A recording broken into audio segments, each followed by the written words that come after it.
Hello everyone! In this video, I will show you how to change the name of the Easy WorkDrive related list in Zoho CRM.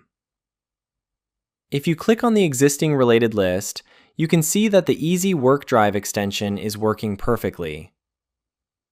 To change its name, you first need to hide the existing related list. The old related list is now hidden and is no longer visible on the record page. Next, click the Add Related List button. Select Widgets and search for WorkDrive. Find Easy WorkDrive v6 and click Install. You can now enter your preferred custom name. For this example, I will enter Test WorkDrive as the related list name. Then click Save.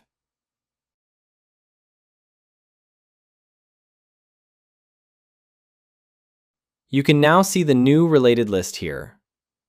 Click on it to open the widget. The related list name has been changed successfully, and the Easy WorkDrive widget is working perfectly in Zoho CRM. That is how you can replace the default related list name with your preferred custom name.